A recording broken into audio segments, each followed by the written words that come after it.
of the StackCast. Today we are speaking with Tom of Flowee. Tom, why don't you go ahead and introduce yourself?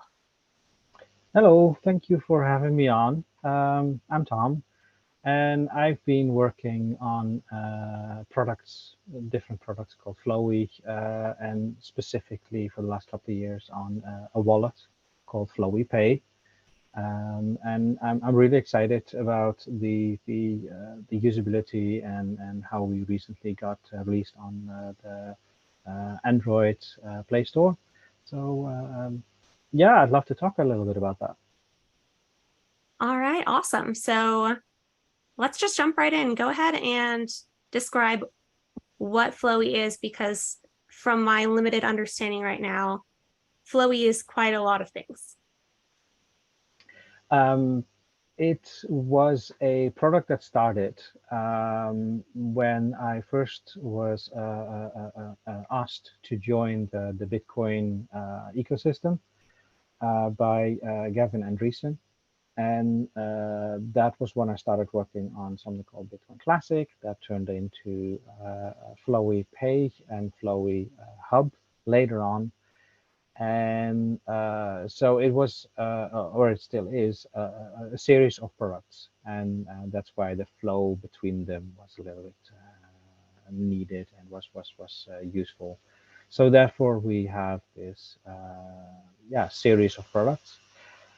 I'm just doing this in my free time, so I don't have 10 men working for me or something like that. So it's I have to focus on what I have to do, and so I'm perfectly fine just working on Flowee Pay, the wallet currently, and this is this is kind of the main thing I think that we now really need in crypto, a good wallet, because I've always seen it as a way that we started out being very technical people, talking to technical people, and they could do everything, and it worked just fine. And these very complicated crypto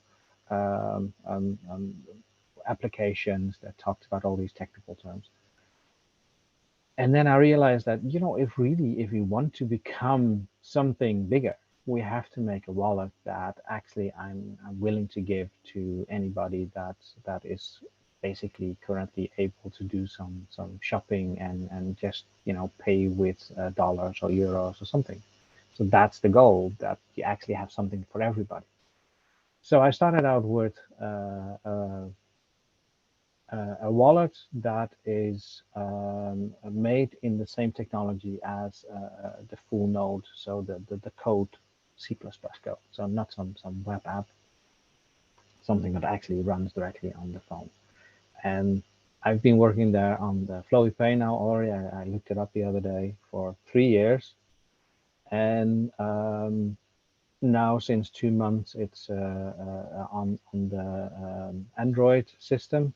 So it's getting somewhere, and I think people actually already really enjoy the quality and the simplicity and just how much time I've put into it.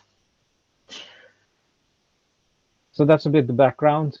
I don't know. Do you have any specific things that you've looked at? Oh, I should probably mention, since this is a podcast that is cross-chain, as it were. I've started out being on Bitcoin, which later moved over to Bitcoin Cash. And this is the chain that I believe is the best one for becoming a global currency for everybody to use. So the wallet is specifically made for just that coin. So it's not a multi-coin, it's just money. And the reason why I just focus on one coin, one money, is because that makes the whole thing much simpler, because people don't have to realize there's 5 different currencies in your wallet and all that kind of thing. So that's the goal, a good usable Bitcoin Cash wallet. And to kind of get to the root of things here, what What is it that attracted you about Bitcoin Cash over everything else out there? I started out with Bitcoin itself when there was practically not much else. And the vision we had then is basically unchanged. And that is indeed to make it money for the world. And I think the ideas of peer-to-peer cash, of it cannot be censored, you can have your own money on your own phone and nobody can freeze it, nobody can confiscate it or anything like that. That is really still only available in a very small number of coins, and Bitcoin Cash is one of them. And at the same time, what we've really been working on is adding new features that are very useful for money, because when it just comes to sending some money to somebody else, um, that doesn't require a whole lot of complexity. And Bitcoin itself could do that 10 years ago. But if you want to move on and support more stuff on the blockchain that basically allows more opportunities for companies, for people to use this money for, well, money, um, then I've seen a lot of really cool innovations going on Bitcoin Cash. And the latest of that is the cash tokens, which are the NFTs. I'm not the biggest fan of the monkey picture trading, but there's a lot of really cool stuff in there that is also available for, for instance, doing dividends on companies, doing concert tickets that you can, store on your phone. Those are also very much possible with NFTs. So there are real world use cases that are actually something that I think is very interesting to put in a wallet and in this case, put on a chain, the Bitcoin blockchain. And to focus on Flowee Wallet for a moment, I know we haven't gotten too much into any features or anything yet, but since you did bring up NFTs, is there currently any NFT support on the wallet right now, or is that something planned at any point? The support is extremely minimal right now. It recognizes that they exist. And the reason why it's very minimal right now is because the cash token protocol upgrade, the whole design of it just became official on the 15th of May. So that's really quite recent, like less than 2 months ago. And the basic stuff already works, and people have made some websites that allow you to do trading of simple pictures. But the really interesting things haven't really been developed yet, because it's not NFTs directly as a copy from the Ethereum ones, for instance. You can't just say, hey, I've done it there, so I can do it on Bitcoin Cash as well. It takes a little bit more effort because it's slightly different. So we'll see some really cool innovations coming, I'm pretty sure, in the next 6 months. And when they come, for instance, that idea for concert tickets, um, I think we'll add specific user interface elements for that to not make it just a generic idea, but make it specialized for such use cases, because that's the best way, I think, to make sure that it becomes not too technical, that it becomes that keeps on being just a user interface that people can use without too much struggling and education. So that's the goal, to focus on ready-made products instead of just um, simple ideas. That's a little bit the longer term vision there. And that does make sense. I've actually never heard of uh, the use case of concert tickets being stored like that. That's very interesting. Yeah, it's actually one of the first things that actually makes a lot of sense as an NFT that you have a venue that prints say 1,000 NFTs, and then it sells each of them.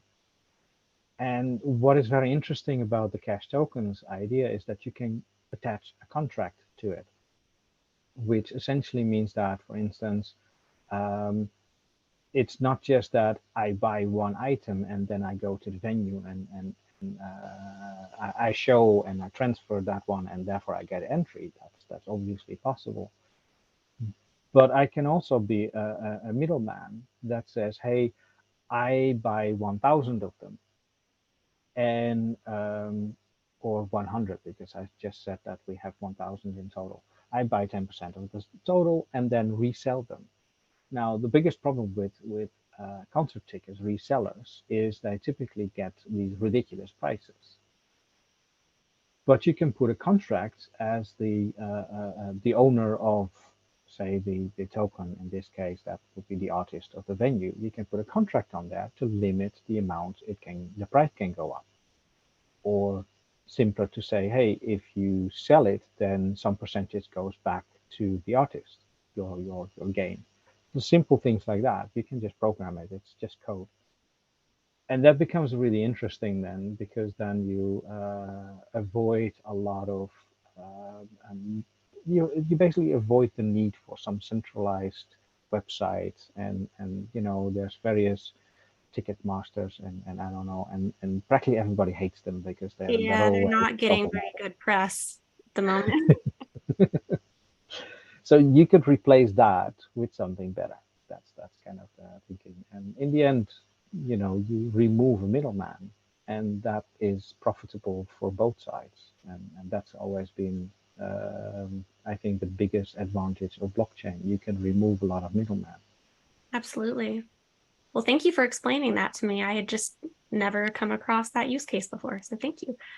Um, in getting kind of back into Flowee Wallet, if we can for a minute, can you kind of explain the sort of highlight features that you've made sure to include in the wallet, what you feel makes it stand out, why you feel like it needed to be created in the first place amid a sea of all kinds of, maybe good, not so good wallets already made out there? Yeah, I think um, I first off started making it for myself, and I'm kind of a perfectionist, so I always go back and tweak it a little bit. So it's got now 3 years of work on it. So I think it's just very finished. Of course, I never find it finished, but I think if you start using it, you'll find that there's a lot of little things in there that just make it finished. And so I try to make it as simple as possible. And this was always a bit of how do you balance that you keep it as simple as possible while still saying things, hey, I want to have concert tickets. So I move that to features that you have to enable in the settings called modules. And so the idea is still that it stays a very basic. You just have your pay, you have your receive, and you have some simple settings, and that's it. And of course, your overview of what you did in the past. And what for me was very important is that I built something that can actually be still being used when we get to the point where there's like 10 million transactions per day on the blockchain. So a scaling issue, as it were. And so I started working on the wallet from a point of view of directly connecting to the peer-to-peer network, which means there's no need for some intermediate servers, some indexing servers. That you don't need those. And that makes it directly scalable, and that makes it directly also much more private, because you will probably have something like 10,000 servers, and you connect to 3 or 4 of them to get your data, and they don't really know you. So you avoid connecting to the big cloud, as it were. So there's the privacy, security. It will probably be scalable. Probably because you always end up improving these things. And as I said, it's just made to be simple. Don't add too much stuff in there. Simple terminology, not technical things. But since I'm somebody that is technical, I find the balance that, for instance, if you know, then you can click on the, or tap, I should say, on the balance of the wallet, and it shows a little pop-up saying, "Hey, current balance comes from the BCH price, which is currently this." So um, you can see, for instance, the current price and the 3 months old price, that kind of things, directly in the app. But it's not a menu option. It's just, a little bit hidden. It's like a little treasure because it's not needed to be found. But when you do found it, it's kind of like a treasure. So that's kind of my thinking with the UI. The things that you need to find, you can find them directly in the UI, and everything else, just click around, and there's a lot of little details in there So less that visually won't get right into in your front of people to click on, mess around with, maybe be confused by if they're brand new to things. confused by what? Sorry. I'm sorry. Just less, I guess, clutter overall in the interface to maybe Mhm. confuse someone or throw someone off that isn't sure what they're looking at because maybe they are brand new to even using a software wallet. Exactly. That's the intention. You got it right there. Yes. And then the price information, where in this case is that being pulled from? The price information we just pulled that from an open feed, CoinGecko in this case, um, and the historical price. So every time I get the price from the network, I also store it on the device, and that way you also get to just look back a couple of months because it still has that data on the device. So it just in that way has a nice historical data. So That is a nice touch, um, actually. if you click on a transaction that you received 3 months ago, it will tell you what the price was back then, because back then it looked at the current price, and it will, if you click on it, also say, hey, the current price is this, and that is a change of, if you look at Bitcoin Cash, it went up 100% in the last weeks. So it basically says plus 100%. So that's kind of nice. You can instantly see these kind of little things. But as I said, it's not directly in the main view. You have to click on a transaction once to get the 5 lines of text that show some more information about that transaction. Very nice. And then what about maybe security, kind of privacy centered features? Can we maybe dive into that just a little bit? Of course. So I think there's the obvious thing is password protection, and that means an encryption of your actual data. As the wallet started a couple of years ago, the first thing I did was make it for the desktop. And in that version already, there is now for a couple of months the encryption, which is there's two versions of encryption, which is pin to pay and pin to open. Pin to pay is basically you can see your history of that wallet, but if you want to send money to somebody else, you have to enter the password or the pin, because the private keys are encrypted. And there's the other one, which is pin to open. There's absolutely nothing you can see until you open it with a password. So those are already functional on the desktop version, and I'm slowly integrating that into the mobile version as well. The technology is already there. It really is just a matter of finding a nice user interface to just not just add all these features quickly, but slowly put them in the right position and keep it balanced. Excellent. And then you kind of said, I, this whole time, have you completely developed this solo, or do you have anyone that you collaborate with on any Flowee related projects? I'm basically doing most of it alone. At the same time, I have to point out that there's been plenty of people that have come by over the years that, stay for a couple of months and do some work on, for instance, translations or on bug fixes or some backports from another project that needed to be done. And of course, bug reporting. So it's not alone because it is an open source software project, and I'm standing on the shoulders of giants. Um, but the actual coding and work has been something that I've been doing at my own little pace and at my own little time. Yeah. Oh, okay, that is pretty impressive. And what is your kind of longer term plan, I guess, sticking with the wallet for now?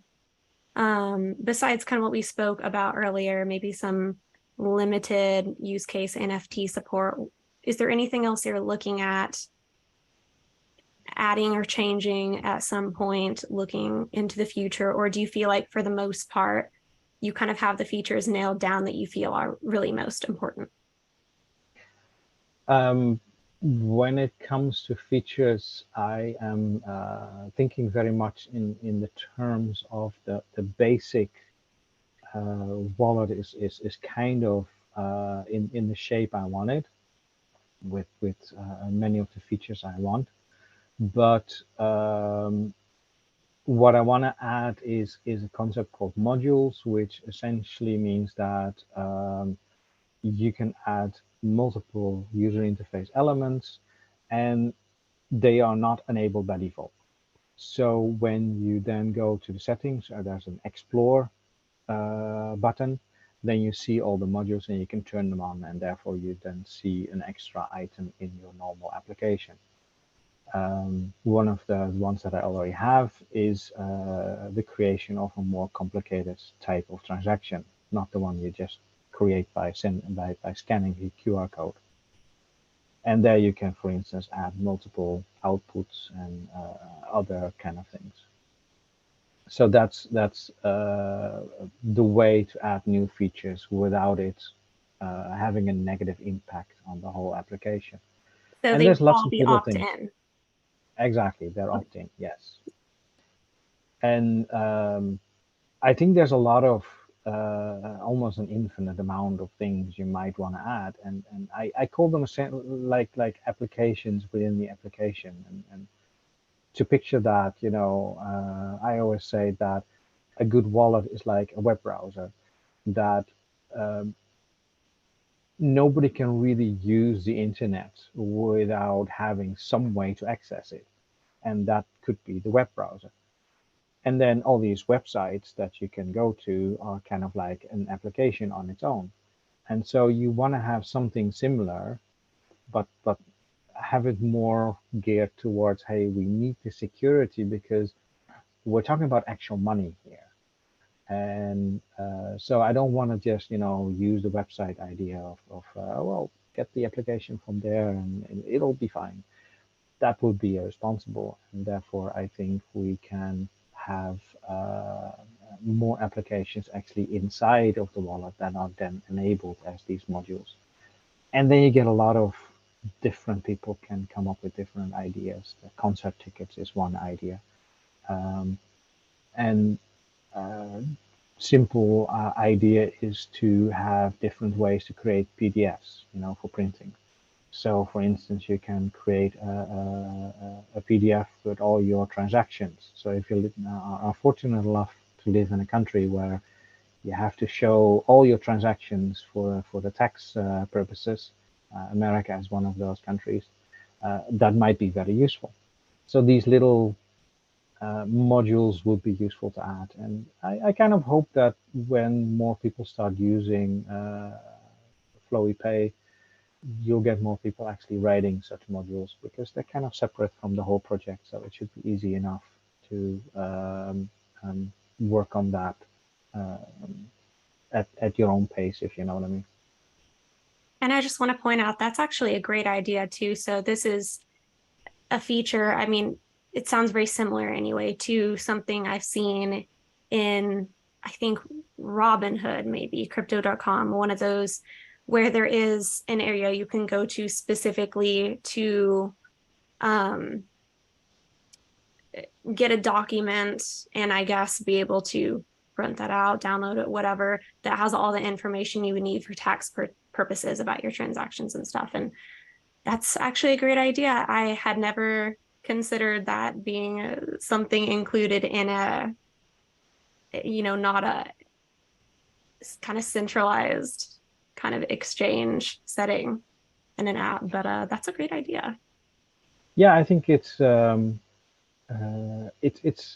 if you just hang around on Telegram or on other forums, it's there's so many great people just mentioning great ideas. Just quickly write them down.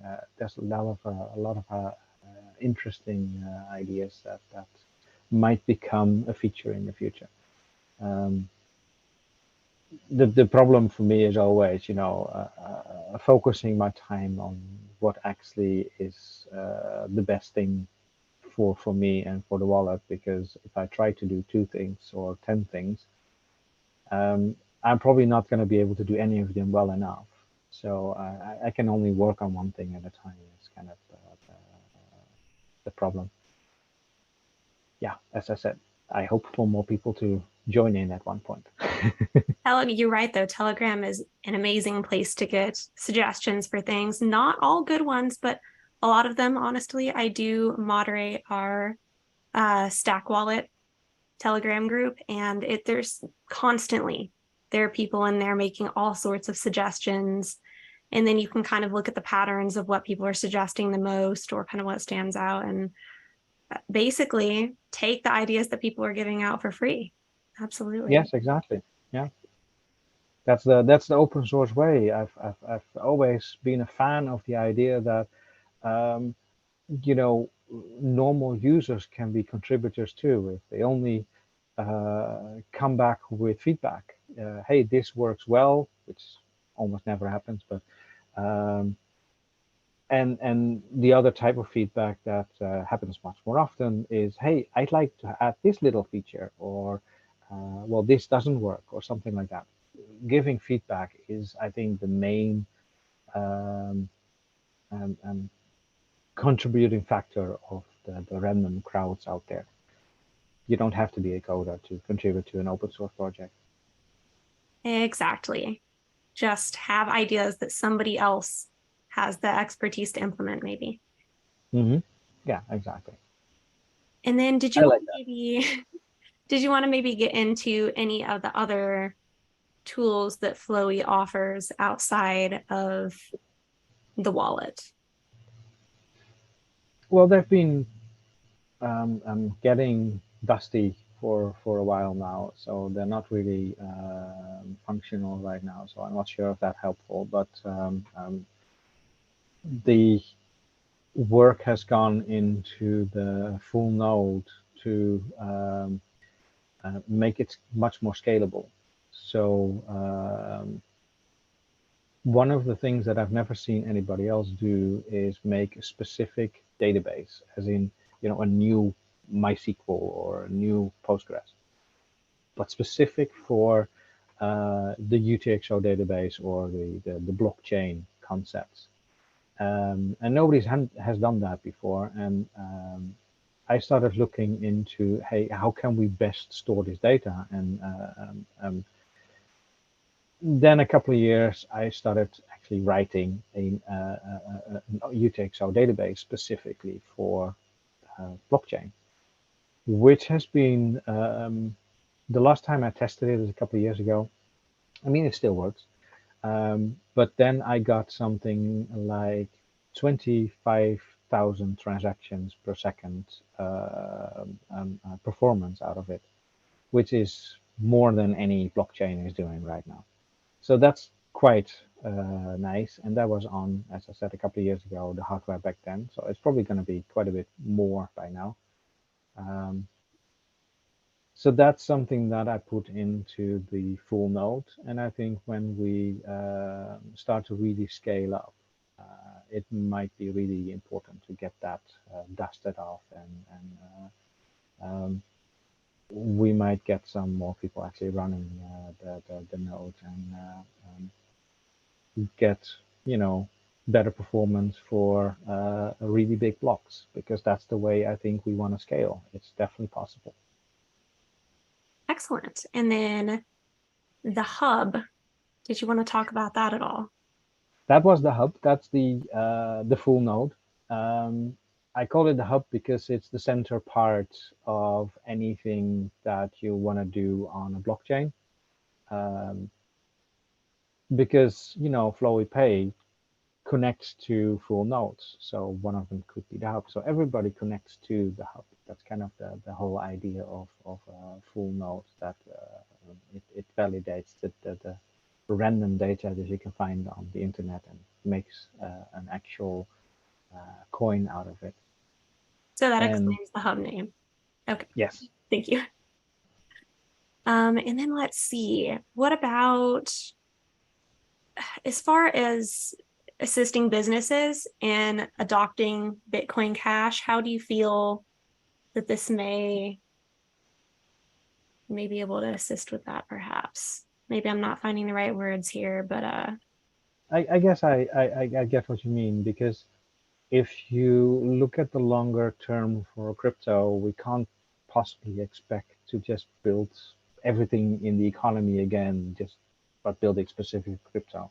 So what you really want to do is go to existing companies and say, hey, why don't you use your existing product but add something that makes crypto work with it? So, for instance, a company that rents houses, rents out houses, um, does its payroll or its monthly invoicing via crypto. That kind of thing is something that needs to be built. And so what I'm thinking is you basically get a couple of glue components, like an invoicing service can be a company. And then you just pull in these companies that want to use that.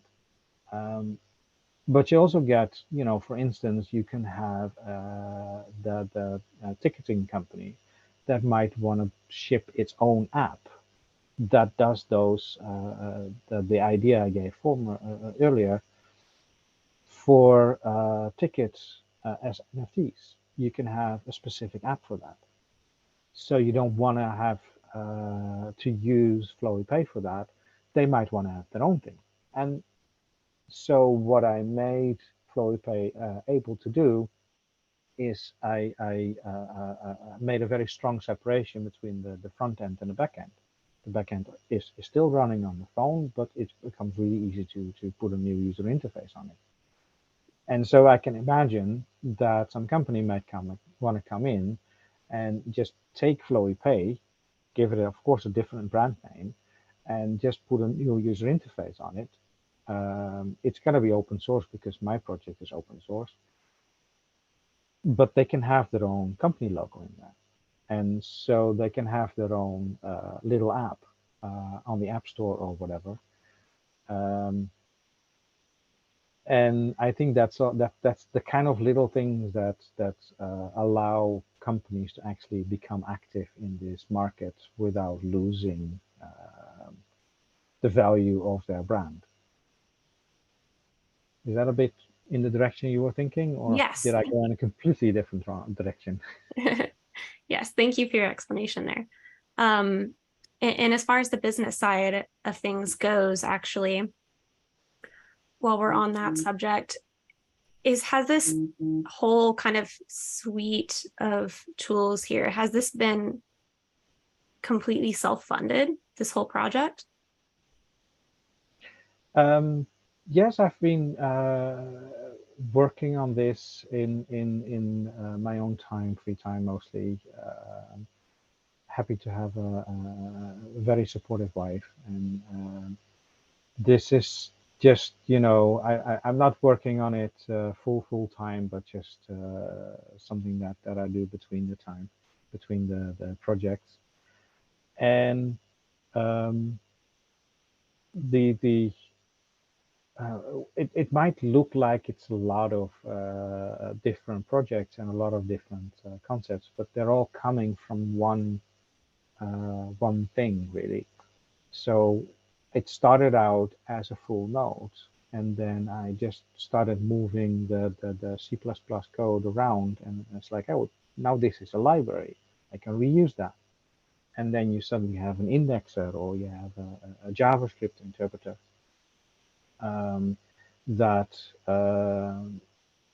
basically it's the same code, but a little bit different usage of the whole. So it's been a large chunk has been research work, and only the last 3 years when I started focusing on Flowee Pay, it's been more practical, something that you can actually run and use on your own phone. Yeah. Okay, makes sense. And do you accept any donations for any of your work or? Um, I don't really have a donation address anywhere, but just ask me for an address and send it. Um, yeah, I have been on blogging site read.cash for a while, and that was basically the main place to put stuff. It's kind of dead now, which also allowed people to send some money for when you write something. And there's a couple of people that always give you like $15 um, um, tips. And I got a couple of times when you write some political things, and then somebody starts sending you $100 tips, and it's like, oh, that's nice. And of course, now I don't know if you are on Twitter at all. Yes. So there is the option now, of course, to accept tips on your account on Twitter, but as far as I'm aware, there's no Bitcoin Cash tipping quite yet. So Um, I would throw that out there, but unfortunately, I don't think. I think it's just as Bitcoin. far as I know, it's not even Bitcoin, is it? Because if you look at Twitter, um, I mean, you can obviously just put your address there. So, but the platform itself doesn't seem to actually do anything with crypto. So they do have a way to accept crypto tips as well as fiat tips directly to your account now. Okay. That's why I was curious. But as far as I can tell from the last time I checked, I believe it was just the big two. So Okay. yeah, I haven't checked. I haven't heard that one yet. well, I'll keep an eye on it. Maybe there will be more added at some point. It could be an easy way for people that choose to use Twitter to maybe accept tips easily, because you seem like you've done so much work, and of course you say it was kind of out of interest for yourself in the beginning, but now you have it out there where other people can benefit, at least uh, people on desktop platforms. Is that Windows, Linux, Mac? I a desktop is for me is Linux. I've been basically using Linux for my home and business usage for years now. I don't really remember the last time I sat behind a Windows machine. Similar with Mac, so I've been kind of focused only on Linux now, just the open and free one. Yeah. So just to make sure I'm not misunderstanding, I was thinking there was a version of Flowee Pay that was desktop. Yeah. So Okay. I've built it on a graphics library that is cross-platform. C++ is obviously cross-platform, um, which means that the desktop version I made that I personally run and compile on Linux is gonna be 99% certain gonna be running just fine on a Windows box as soon as you find somebody to compile it for you. because I don't have Windows. I can't compile it for you. Similar with Mac. It might take a little bit of work there because Mac is a little bit different. And so it's cross-platform in that way. Same with the Android version. It's actually funny because I developed the mobile version 100% on my laptop. I just use a window, and that looks exactly like the mobile version. So if I then compile it for Android, it suddenly it looks exactly the same, but then on your phone. So it's kind of useful to do development on this platform. So it's all cross-platform, and again, it should be pretty easy to just move over to Apple as soon as you find somebody to actually compile it for you. This is the tricky part. And as I said, I'm focusing on this for myself, making it as fantastic as possible for myself, making it available for everybody else. And so if somebody comes and says, well, this kind of looks nice on Android, I want to have it on Apple, and I have that expertise, let that person come and do the work and give me any fixes, and we can work together and we help each other. That's kind of my open source background there, to make it work that way. Yeah. All right. Well, any potential iOS developers watching or listening, there you go. If you want to take on a project, there's an option right there. I think my next question was just going to be exactly about that. Did you have any plans to try to eventually get on the Apple App Store? But perhaps not right now, it sounds like. So it's even so that the Google Play Store, I made the compiled version, but I didn't jump through Google's hoops to make a company or however that works to upload it. But somebody else that is also making a wallet in Bitcoin Cash actually is the one that volunteered to do that part. And he is in official ownership of that account, and he just runs the Flowee org, um, um, the application on the Play Store. So it's not something I would use, and somebody else wanted to help out with it, so we just joined forces, and everybody's happy. Yeah. All right. And then is Flowee Pay available in any other forms, APK, on F-Droid, anything like that? I've been looking at F-Droid. That looks a little bit more complicated, so I've been pushing that forward a little bit. But the APK is directly available on the Flowee. That's Flowee with double E at the end, .org, and you can find the Flowee Pay product page, and at the bottom you can just click on the link for the APK. So it's right there. Right. And then I will make sure and include all this in the description of the video on YouTube whenever this does go up. So there will be links to everything that I'm able to find, including to you if you'd like to be thrown out there. Are there any social links, pages, anything that you want to shout out right now for people to be able to find you, follow the project in general? And again, anything that you do mention, I'll go ahead and throw below. Yes, the probably the best entry point is Twitter, which is unfortunately Flowee was not available, so it's Flowee the Hub. That's the Twitter name. And of course, we have flowee.org as a website. We also have Flowee.org as a Telegram group. And that's basically the socials that we use. Okay, awesome. And to make sure I heard that right, did you say flowee.hub for Twitter? Flowee the Hub. Yeah. Okay. I was going back and I'll forth on send what it I in thought I text. heard for a moment. I'll send it in text to you afterwards, so you can make sure it's all correctly. Great. And then one last question, totally unrelated to any project related stuff, strictly personal. You don't have to answer if you don't want to. But where are you based out of, if you don't mind me asking? I am in the Netherlands, Europe. Oh, interesting. Okay. And are you originally from the Netherlands? Yes, yes. Oh, all right. I had to ask. I was too curious. Of I course, I don't have want to been press too moving hard on around. people, but I've been moving around a little bit, so it's probably uh, um, um, I have a bit of a mixed accent, I'm sure. yeah, it's hard to pin down. So I never want to be rude, but the curiosity gets the best of me. So,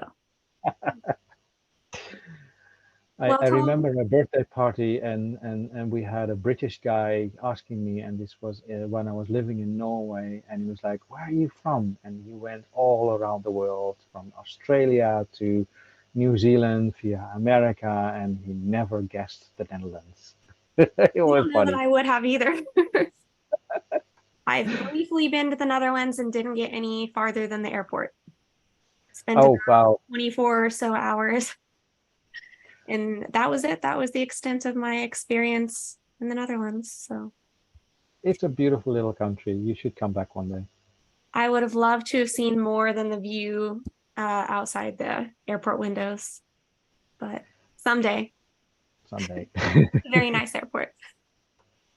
I Probably think the so. nicest I've ever been to. So, Ah, I kind of like Norway, Gardermoen, Oslo. okay. Well, hopefully You probably someday I haven't can been there, right? reach all these places, but Yeah.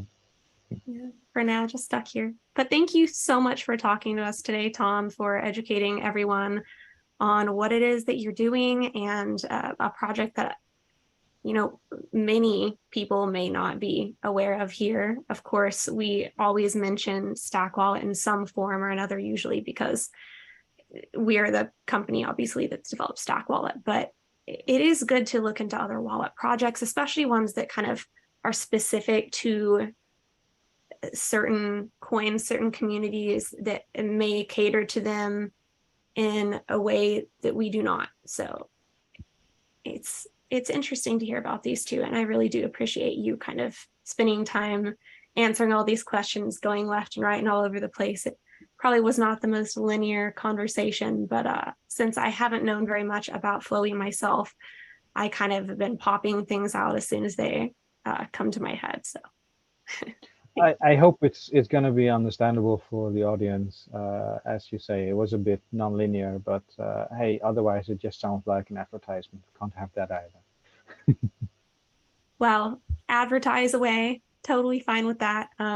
There's room for plenty of wallets out here. So I think so too, because even if it's just going to be 10 wallets or whatever the number you want to pick, if the dream we all have of how crypto becomes mainstream comes to reality, we're all going to have millions of users, and no sane person wants to have millions of users.